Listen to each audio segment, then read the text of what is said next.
You smell decay as a thin cat watches from shadows beside an old camera, its emaciated frame like a skeleton draped in shadow. The air tastes of wet stone and forgotten time, thick enough to choke on. My fingers sink into the mud beside the camera, cold seeping through my gloves. The GPS screen flickers with the name Lysandra, a Byzantine ghost town that shouldn't exist. Distant thunder rumbles, a deep, hollow vibration in the stone, but never closer. It's the sound of a wet parchment tearing inside my skull, sharp and insistent, as the camera's lens fogs. I press my thumb against the cold glass, and the fog hardens. Not to glass, but to stone, monochrome and rigid. It fuses over my right eye, a seamless lens of ash and shadow. My breath catches, instantly crystalline. I blink, and frost crystals cling to my lashes, brittle as shattered ice. The cold isn't just air. It's a sudden localized void stealing warmth from my chest, making my heart beat like a trapped bird. I lift a hand to my face, but the movement is stiff, slow, as if my fingers are made of stone too. The cat watches, still as the tomb, its thin body trembling with a hunger that isn't for food. It's the fear. The cat's eyes, two obsidian beads, reflect only the monochrome void where my eye should be. It's feeding on the panic rising in my throat, the metallic taste of dread flooding my mouth. The camera's hardening lens feels like the mine itself is turning me to stone bit by bit. I try to scream, but the cold locks my vocal cords, leaving only a silent gasp. My right hand moves toward the lens, but the motion is sluggish, unnatural, as if my arm is sinking through wet sand. I feel the stone lens smooth and cold, pressing into the socket of my eye, not hurting, but ever replacing. The world narrows to a single plain shades of gray, black, and the stark, unyielding white of the monochrome lens. The cat's tail flicks, a thin whip of shadow against the stone wall. It's a signal, a promise. I feel the crystalline frost spreading across my cheekbone, tiny fractures forming like veins in porcelain. My left eye sees the mud, the crumbling stone walls, the distant glimmer of the mine's entrance still human. But the right eye sees only the monochrome lens, the stone, the void. I try to turn my head, but the stone lens is fixed, unyielding. The cold spot deepens, spreading from my eye down my neck, making my blood feel thick, slow. I hear it. The sound of the mine breathing, a high-pitched feedback like wet parchment tearing. But it's inside my head now, inside the stone. The cat's thin body arches, its ribs sharp as broken twigs. It's laughing, or maybe it's the wind, but the sound is distorted, thin and high, like a needle scraping slate. My breath freezes, crystals forming on my upper lip, each flake sharp as broken glass. I blink again, and the stone lens flickers. For a fraction of a second, I see the mud, the camera, the cat's thin shadow. But then it's gone. Only the stone. Only the monochrome. The lens covers half my vision now. The rest of the world gone to shades of gray, the stone lens a perfect, unblinking eye. I can't see the cat anymore. I can't see the mine entrance. I can only feel the stone, the cold, the monochrome, and the high-pitched tearing sound, wet and sharp, vibrating through my bones. My right eye flickers. Monochrome stone now covers half your vision. I ran a gloved hand across the camera's casing, the metal slick with a dampness that wasn't condensation. It felt porous, as if the stone of the mine was bleeding into the metal itself. The lens, still clouded with that unnatural fog, seemed to pulse with a slow internal rhythm. I strained to see through it, hoping for some clarity, some indication of what the device had captured, but the fog only deepened, swirling like a nebula trapped within glass. My fingers traced the edges of a faint impression on the camera's side, a map impossibly detailed, etched onto the metal. It wasn't a modern cartography. The lines were too delicate, too precise, the topography hinting at a city layout that predated any known settlement in this region. Byzantine, perhaps, as the GPS insisted, but a Byzantium that never was. The streets weren't laid out with logic, but with a perverse geometry, angles that didn't quite resolve, buildings leaning into each other like skeletal fingers. I touched the damp stone wall beside me, the cold a physical shock. My breath hitched, blooming into a white cloud that didn't dissipate. But 20 froze, not mist, not vapor, but tiny, crystalline structures forming on the rough stone, etching my fingertips with frost. It wasn't the air that was cold. It was something else. A localized absence of heat, a vacuum pulling warmth from my body. The high-pitched feedback, already present, sharpened, fracturing into a cascade of crystalline shards of sound. Each splinter of noise felt like a sliver of ice lodging in my skull. The shadow stretched, elongated by the unseen source of light within the mine. It wasn't simply a shadow, though. It was the cat. Or rather, the throaty outline of the cat. Its ribs were starkly defined, pressing against what remained of its sun-bleached fur, each bone a delicate, brittle line. The creature hadn't moved, hadn't even blinked, since I'd first noticed it. It was a study in starvation, a living skeleton draped in shadow. The air tasted like dust and something older, something that had been buried for centuries. I tried to focus on the practicalities, on the mechanics of the situation. The camera, the map, the impossible town. But the cold was spreading, numbing my fingers, my hand. I flexed them, trying to regain feeling, but the movement felt sluggish, as if wading through thick molasses. The crystalline frost on the wall was growing, spreading, mirroring the patterns of the Byzantine city. The cat's shadow shifted, not a movement of the body but a distortion of its outline. It was becoming sharper, more defined, the edges hardening. The feedback intensified, a relentless whine that resonated in my teeth. I closed my eyes, pressing my palms against the stone, trying to anchor myself, to ground myself in something real. When I opened them, the shadow was closer, pressed against my foot. A skeletal paw, impossibly delicate, extended towards my ankle. It didn't touch me. It fused. The shadow didn't simply fall upon my skin. It became my skin. The stone of the mine, the monochrome of the lens, the skeletal outline of the cat, they all coalesced, solidifying around my ankle. The sensation wasn't pain, but a profound stillness, a cessation of sensation. It was like being encased in ice, but an ice that didn't freeze, that twekken was. The stone wasn't covering my skin, it was sweat replacing it. The texture shifted. The warmth leached away, replaced by the cold, unyielding hardness of the mine itself. My boot felt distant, disconnected. I tried to lift my foot to pull away, but the stone held fast, anchoring me to the floor. The cat's shadow, now a part of me, a part of the stone, pressed tighter, the ribs becoming more pronounced, more defined, like the framework of a new skeleton forming beneath my skin. The high-pitched whine had become a constant, a screaming resonance in the hollows of my bones. It wasn't just a sound anymore, it was a vibration, a fracturing, a dismantling of self. The stone was spreading, creeping up my leg, solidifying, becoming B. My ankle was gone, replaced by a seamless expanse of gray monochrome stone. The cat's shadow, or what remained of it, flicked once, a final, skeletal tremor. It was complete. The stone paw, now an integral part of my ankle, pressed against the cold stone floor. It was no longer a shadow. It was stone. It was me. The stone shifted beneath my boot like a dying breath, and suddenly I was falling, not tumbling, not stumbling, but sinking, as if the earth had opened its mouth to swallow me whole. My knee struck the bedrock with a sound like a chisel meeting flint, sharp and brittle. The impact jarred through me, but the real pain came from the frost clinging to my palm. It wasn't melting. It was soudering, the crystalline shards of my breath crumbling into a fine gray powder, as if the cold itself had been a temporary state, a trick of the air. I wiped my hand across my thigh, smearing the residue. The powder clung to my glove like dust, but when I looked closer, it wasn't dust. It was soufin ink, faint but unmistakable, a network of lines, delicate as spider silk, tracing the contours of my palm. I flexed my fingers, and the lines deepened, as if the stone beneath me had bled through my skin. The GPS pulsed against my hip, its screen flickering with a name that wasn't a name for Lysandra the Lysandra. The letters weren't text, they were swidvency, pulsing in time with the feedback, a high, keening wail that had been constant since I first descended. The sound wasn't coming from the device. It was coming from the walls, from the stone itself. I knelt, pressing my gloved fingers to the bedrock. The frost had retreated, but the ink remained, spreading like a slow-motion hemorrhage. The lines weren't random. They were a map, not of this place, not of the mine, not of the forgotten tunnels, but of something older. The contours of a city, its streets laid out in a geometry that made my head ache. The buildings weren't structures. They were suck-teeth, jagged and uneven, pressing in on one another like the ribs of the cat's shadow. I traced a finger along the edge of what should have been a wall, but was instead a jagged fracture, a gash in the earth that wasn't a gash at all, but a foot of mouth. The feedback sharpened, a scream torn from the stone, and the ink on my palm moved in. Not like liquid, like breatheth. The lines pulsed in time with the GPS's pulse, syncing with the map beneath me. The bedrock wasn't just stone anymore. It was semi-parchment, and the ink was writing itself into my skin.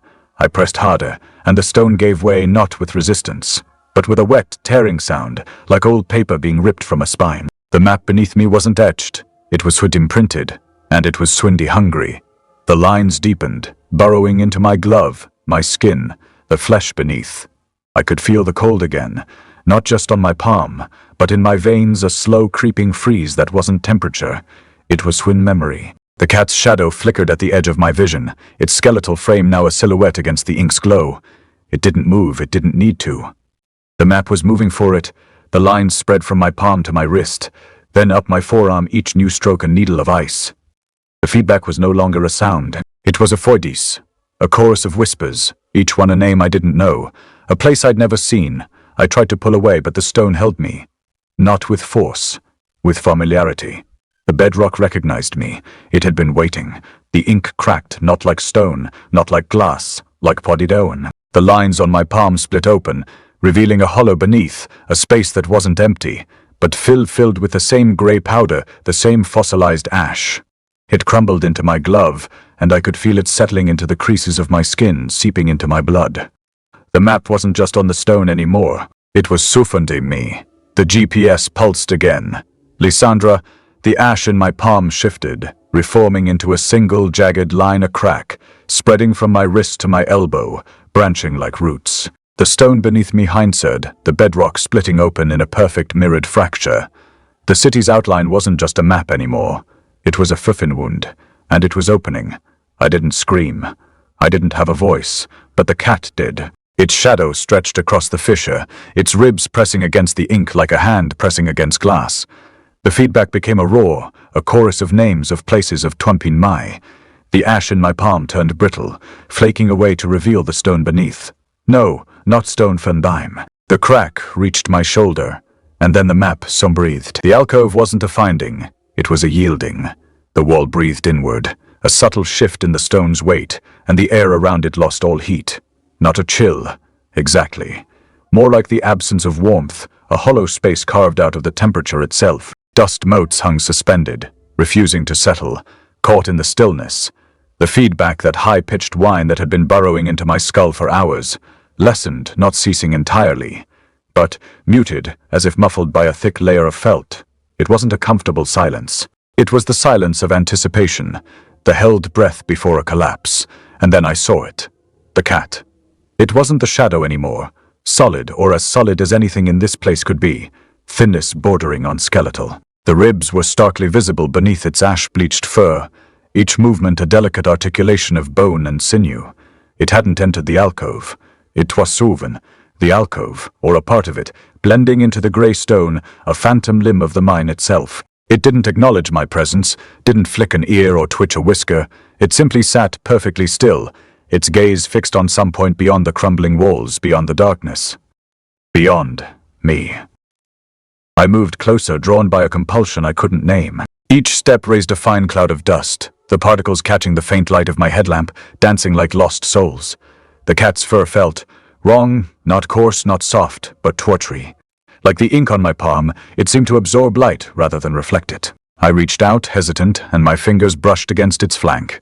The stone responded, not with resistance, but with a yielding warmth, a wet tearing sound that echoed strangely in the confined space.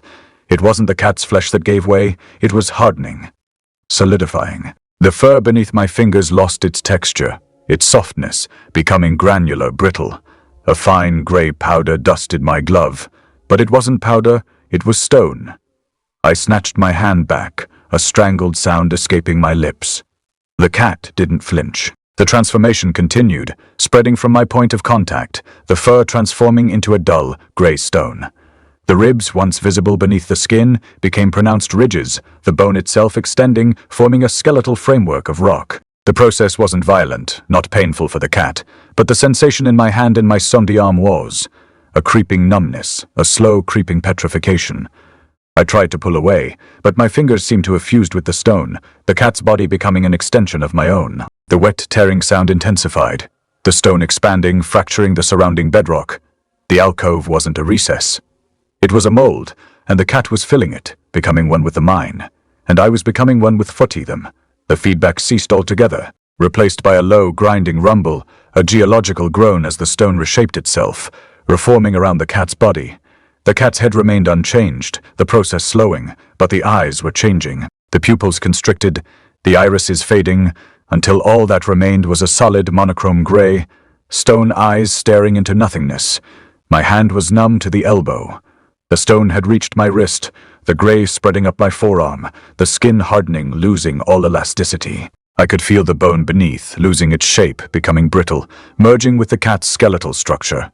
The map on my palm throbbed, a dull ache radiating from the stone. The lines were no longer ink. They were fissures, cracks, spiderwebbing across the surface of my skin, mirroring the fractures in the rock. The cat's gaze locked onto mine, and for a fleeting moment I thought I saw something flicker within those stone eyes. Not intelligence, not recognition, but acknowledgement. A silent understanding. The cat knew. It had been waiting. The stone reached my elbow. The last vestiges of warmth fled my hand. I could no longer feel my fingers. The cat was almost entirely encased in stone, a gray statue blending seamlessly with the alcove. Only the head remained a grotesque monument to the mine's hidden history. And the eyes, those monochrome stone eyes, they glowed. Not with light, but with the absence of it, a hollow luminescence that seemed to suck the darkness from the alcove, leaving only a cold, gray void. The stone reached my shoulder. The map on my palm was complete. I tried to lift it, a pathetic reflexive gesture. The cat's body resisted, not with muscle, but with a brittle fragility. It wasn't weight I encountered, but resistance to movement, as if the joints had seized, locked in place. Then, a give. Not a yielding, but a fracturing. A snap, a sound like dry clay cracking underfoot. Dust, fine and gray, bloomed from its flank as my fingers tightened, and a section of the spine crumbled, collapsing inward. I recoiled, a choked gasp escaping my lips. It wasn't a violent disintegration, but a slow, granular erosion. The fur, what remained of it, seemed to disintegrate with the bone. Dust motes, suspended in the beam of my headlamp, swirled around the crumbling form, a miniature blizzard of ash-colored particles. The air tasted of grit, a chalky dryness coating my tongue. I stared at my hand, the skin prickling with a nascent numbness. It had begun at the fingertips, a subtle loss of sensation, but now it was climbing, a creeping paralysis that tightened around my knuckles. I flexed my fingers, and the movement sent a jolt of pain through my wrist. Not a sharp sting, but a deep, aching throb, as if the bones were solidifying, losing their natural give. I looked down at my palm, at the map etched into the skin. The lines weren't merely visible, they were susan-deepening, the ink seeming to bleed, to spread, the fissures widening, mirroring the cracks in the stone surrounding us. The mine groaned. Not a rumble, not a collapse, but a subtle shift in the bedrock, a geological sigh. The walls pulsed, a slow, rhythmic expansion and contraction, and thin gray veins began to spiderweb across the stone, tracing the contours of the alcove. The veins weren't painted on the rock, they were. The rock knew fissures forming, branching, intertwining, a network of monochrome arteries. I tried to shake my hand to break the encroaching numbness, but it was useless. The stone was spreading, solidifying around the base of my fingers, the skin losing its elasticity, becoming rough, granular like pumice. The wet tearing sound returned, a faint, sickening rasp, as the flesh yielded to the stone, the boundaries between my body and the mine blurring, dissolving. My breath hitched, a shallow, ragged gasp. The alcove wasn't a finding. It was a trap, a mold. And the cat. The cat wasn't a creature within it. It was a self, a catalyst for this slow, horrifying transformation. I tried to pull my hand free, but the stone had reached my knuckles, locking me in place. The pain was intensifying, a dull, grinding ache that radiated up my arm. The map on my palm was no longer a drawing. It was a topography, a relief map of the mine itself, the lines representing the network of tunnels, the fissures mirroring the faults and fractures in the bedrock. The cat, or what remained of it, was almost entirely encased in stone, a grotesque statue blending seamlessly with the alcove. Only the head remained, a gray skeletal visage, the fur gone, the bone exposed. The eyes, those monochrome stone eyes. They hadn't moved, hadn't blinked. They simply stared, fixed on some distant point, beyond the darkness, beyond me. The stone reached my wrist. The last vestiges of warmth fled my hand.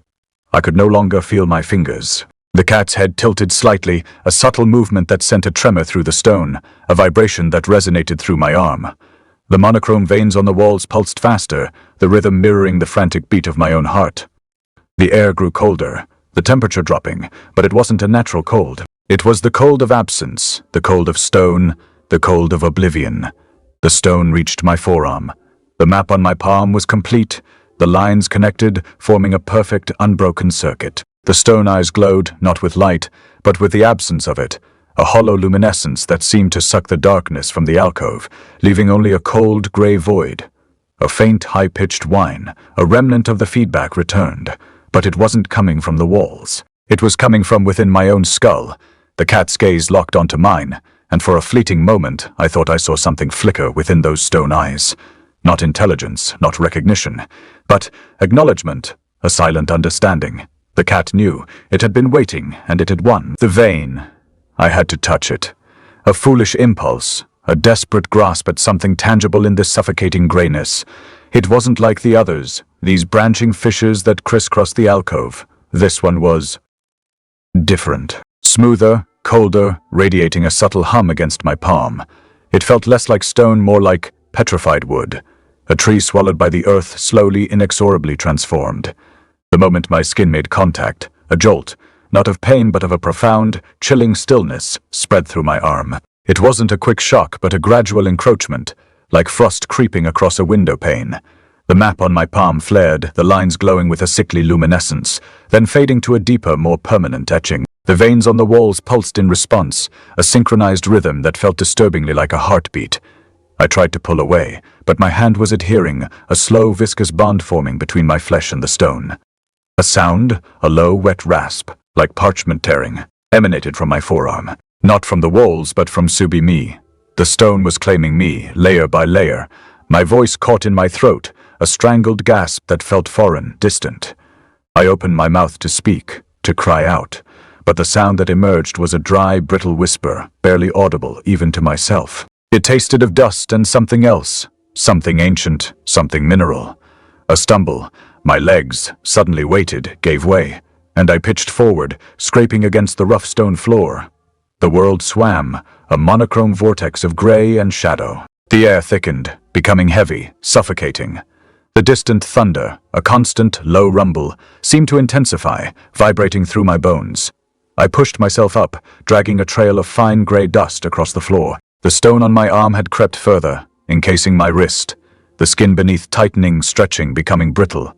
The cat, its head tilted again, that slow, deliberate movement that sent a tremor through the stone, through me. Its stone eyes, those vacant monochrome pits, remained fixed on mine. I tried to look away to break the connection, but my gaze was trapped, held captive by that silent, unwavering scrutiny. Another sound, a new layer added to the cacophony of the mine. A high, keening note, like a crystal goblet struck with a tuning fork. It wasn't external, it resonated within my skull, a hollow echo of something. Fossilizing.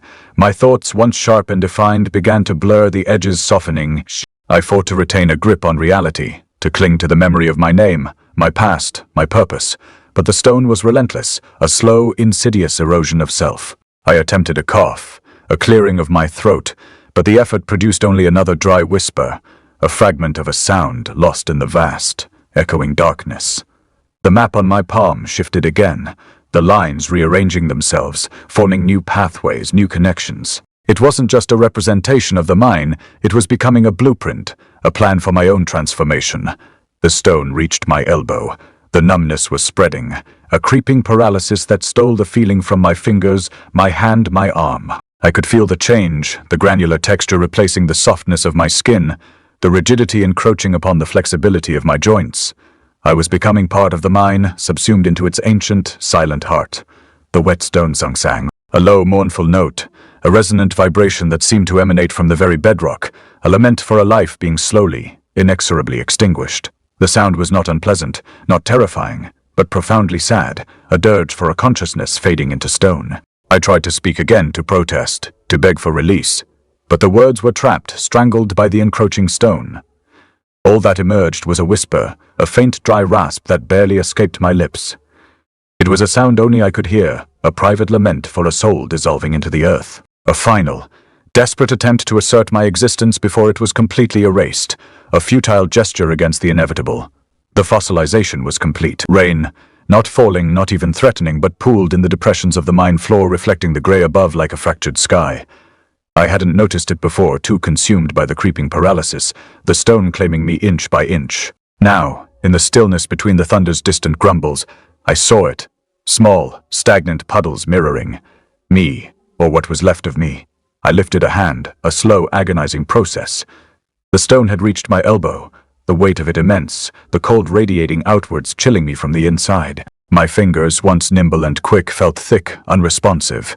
I flexed them, attempting a fist, but the movement was jerky, incomplete.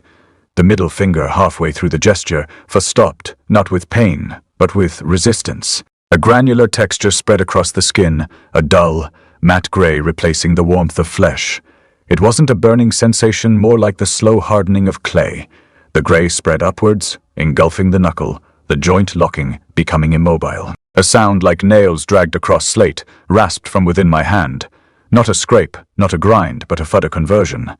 The sound of something yielding, becoming something else. The reflection in the water shifted, mimicking the transformation. A monochrome hand, a gray imitation of life, reaching out from a gray face. The feedback, that high-pitched whine that had been a constant companion, intensified, scraping against my skull, a sonic scalpel dissecting my thoughts. I tried to focus, to remember the research, the maps, the reason I was here. But the stone was a solvent, dissolving my memories, leaving only the residue of sensation.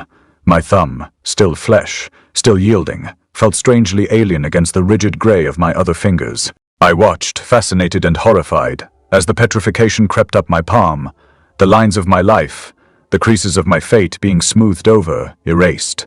The map on my palm, the one etched into my skin by the vein, pulsed faintly, a muted echo of the stone's rhythm. It wasn't just a map of the mine anymore.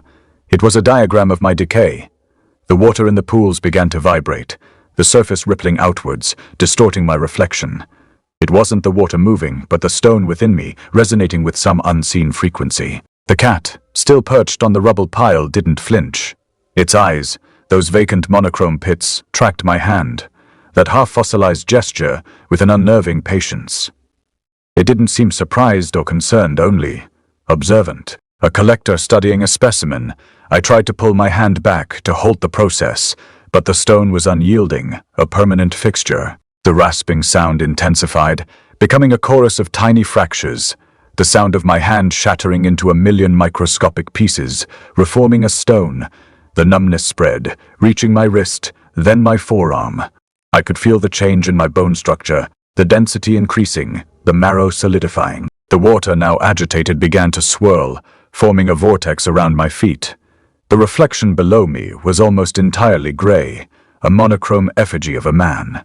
The high-pitched whine had become a screech, a piercing shriek that threatened to shatter my skull. I squeezed my eyes shut, but the sound didn't diminish, only intensified, burrowing into my consciousness. Then, a final, violent shudder. The pools of water, unable to contain the resonance, shattered outwards, exploding in a spray of icy droplets. The sound wasn't a splash, but a foot crack, a catastrophic fracturing of the surface. The stone had reached my shoulder. When I opened my eyes, the water was gone. In its place, a smooth gray expanse of stone stretched out before me, mirroring the walls, the floor, the ceiling. No puddles, no ripples, no reflections, only fossilized footprints, gray on gray, the last vestiges of my passage. And the cat, still watching, still silent, a monochrome sentinel guarding the entrance to a petrified world. The thunder wasn't a sound so much as a pressure, a dull ache behind my eyes. It pulled me forward, a silent invitation into the gray expanse. My legs, the stone was claiming them now. I felt it as a grinding, a subtle shift in the bones, a petrification blooming outwards from the ankles. It wasn't a pain, not precisely. More like the slow, inexorable compression of space, a denial of movement. Each step was an effort, a dragging of monochrome dust across the floor, a small avalanche of gray particles settling behind me. The feedback, the constant whine, intensified with each movement, a chorus of microscopic fractures accompanying the transformation. It tasted like dust and old metal, a phantom tang on my tongue. I focused on the thunder, on the promise of something beyond this petrified labyrinth. It wasn't a true thunder, I realized. It was a resonance, a vibration emanating from the stone itself, amplified by the mind's claustrophobic geometry. A broken pocket watch chimed within my skull, each tick a shard of despair. The cat watched, a silent, skeletal observer, its form almost indistinguishable from the surrounding rock. It didn't blink, didn't breathe. Just watched what, my left leg locked. Not a sharp, sudden seizure, but a gradual stiffening, the joints fusing, the muscles solidifying into a grey facsimile of their former selves. I could feel the shift in the bone density, the marrow hardening, becoming granular, like fine sand packed into a mold. The sensation wasn't unpleasant exactly. It was final. A cessation of potential, a surrender to the inevitable. I tried to bend my knee to force a movement, but the stone held firm, unyielding. A faint tremor ran through my body, a sympathetic vibration in the remaining flesh. Dragging my petrified leg, I moved forward. The effort immense. The floor beneath me felt different now, not the rough-hewn stone of the mine, but a smooth grey expanse, a mirror reflecting the monochrome world around me. It was a disconcerting sensation, the visual echo of my own decay. The air grew colder, a sudden visible breath clouding before my face. I tasted copper, a metallic tang that clung to the back of my throat. The cat's eyes, those vacant pits, seemed to deepen, to absorb the light, to reflect something else, something ancient, something hungry. The thunder resonated louder, drawing me onward. My right leg began to solidify, the process mirroring the transformation of the left.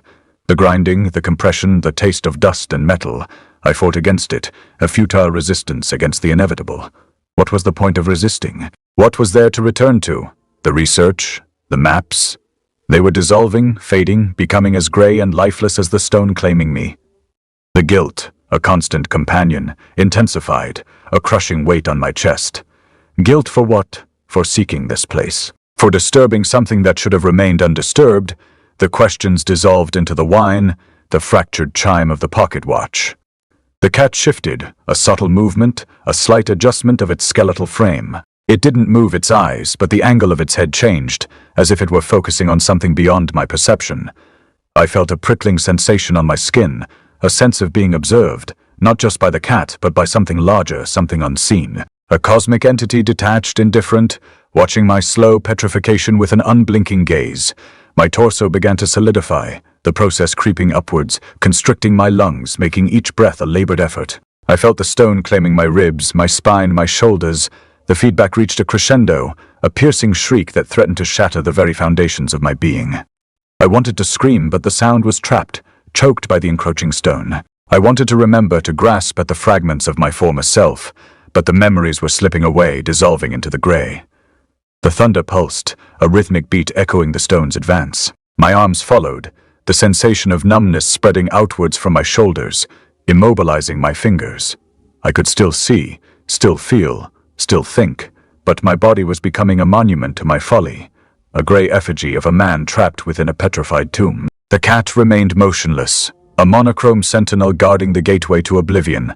I tried to lift my head, to look beyond the grey expanse, but the stone held me captive, anchoring me to the floor. My last step fossilized.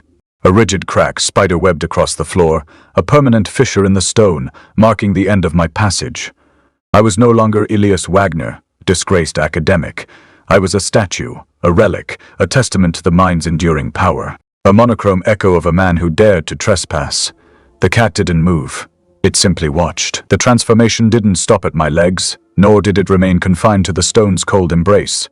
It climbed me like a creeping vine, etching its grey tendrils into every bone and sinew. I felt each joint seize up, the sensation less painful than terrifying in its completeness. My body was no longer mine. It belonged now to this monochrome world that breathed through me. My breath misted before my eyes as if the air itself was turning against me. The distant thunder rumbled on, a constant reminder of the cat's agenda, its hunger for my escalating fear. Each pulse echoed within my chest like a heartbeat gone awry, resonating with the wet parchment tearing sound that seemed to originate from every corner of this forsaken mine. I watched in horror as my hands turned grey before me, fingers stiffening into rigid claws. The feedback shrieked louder now, drowning out even the thunder's rumble.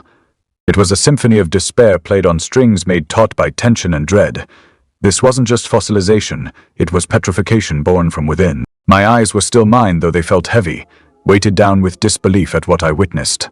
They darted around, taking in the monochrome expanse that stretched out endlessly before me. The cat remained motionless, except for its gaze, which followed my every movement like a predator tracking prey it knew was already caught. The cold seemed to intensify as more of me turned grey. It wasn't just skin deep, it seeped into my marrow, chilling the very core of who I once was. Elias Wagner, disgraced academic with dreams too big for his reality. Now, I felt like nothing but a statue come alive briefly before succumbing again to stony silence. My torso solidified next, compressing lungs that gasped desperately for air now laced with dust and dread. Each breath came harder than the last, my body refusing compliance even as it transformed into something else entirely. The feedback reached fever pitch then, a cacophony of shattered china echoing through every fiber of my being. I could feel panic rising within me like bile in my throat, but there was nowhere for it to go except outwards onto this stone facade that had become my skin. My mind raced faster than the thunder's rhythm, thoughts fragmenting into jagged shards of fear and guilt. What had I disturbed? Why hadn't I heeded the warnings? The transformation reached my neck next, grinding cartilage against bone until movement became a distant memory. Only my head remained unaffected, bobbing atop this grotesque parody of myself like some morbid boy on stormy seas. Then it happened. My eyes shifted from their usual brown to monochrome gray, reflecting back at me the world I was becoming part of. The cat's gaze seemed to deepen then, its vacant pits absorbing my terror as if feeding off it. A new shadow stretched across what remained of my fossilizing form, a final testament to the Harbinger's agenda completed. But something else happened too, something unexpected. As darkness claimed me completely, I swore I heard. Laughter, distorted and distant, but there nonetheless. It echoed through the mind like wet parchment tearing, growing louder until it drowned out even the thunder itself. Then silence descended once more, absolute and unyielding. And so ended Elias Wagner's futile struggle against the inevitable, his body becoming one with the stone he sought to understand. Only now did I realize how small my ambitions had been compared to this ancient force that cared nothing for man or his desires. All it wanted was silence. And perhaps a little laughter at our expense. The silence didn't arrive. It repressed against my fossilized skin, a physical weight thicker than the stone I'd become. My eyes monochrome gray now, reflecting only the endless, seamless stone stared at the space where my body should have been. Only the camera lay there, resting on a shelf of smooth, cold rock, its lens fixed on me. The feedback, that high-pitched, tearing shriek that had been my constant companion since the transformation began, had simply stopped. Not faded, not diminished. Ceased, like a snapped wire. The absence of sound was the loudest thing I'd ever heard. It filled the mind, this vast, silent cavern of my own making, pressing in from all sides, making the air feel thick, viscous, like breathing through frozen water. I tried to swallow, to make a sound, but my throat was stone. My lungs were stone. Even the memory of air felt like a lie. The monochrome field was absolute. No shadows, no depth. Just a flat, unbroken plane of pale gray stretching to the mind's unseen edges. The camera's lens, a small dark circle, absorbed the light and reflected nothing. I watched my own stone fingers, rigid and pale as riverbed rock, rest on the shelf beside it. They weren't mine. They were the mind's. They were the stone's. The cat was gone. Its presence had been a constant, chilling counterpoint to the feedback, a silent hunger I'd felt in the marrow of my fear. Now, only the stone remained, and the silence. It wasn't peaceful. It was the silence of a tomb that had just sealed itself shut. The kind of silence that hums with the absence of everything that ever mattered. I felt nothing. Not fear, not relief. Just the cool, unyielding reality of being stone. The transformation was complete. My torso, my neck, my head, all the parts that hadn't turned to stone had been absorbed into the seamless monochrome. Only the camera remained, a stark, deliberate intrusion into the perfect stillness. It was the only thing that wasn't stone, the only thing that didn't belong.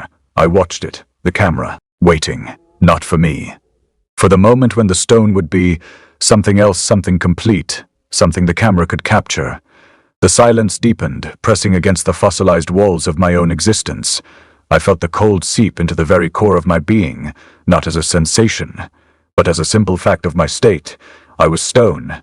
The camera was stone. The silence was stone. And then it happened. Not a sound, but a foot of presence in the void. A small, sharp click-tee. The sound was so alien in the absolute silence, so utterly foot-wrong for the void, that it echoed inside my fossilized skull. It wasn't loud. It was the sound of something final, of something being locked away. A tiny, mechanical release, a confirmation. I felt the stone skin of my face, the stone skin of my neck, the stone skin of my chest, all holding that final, impossible breath of silence. The camera clicked again. A second confirmation, a second release. The sound was tiny, but it was the only sound in the world, and it was the sound of my complete, irrevocable end. The camera clicked, Only monochrome stone remained.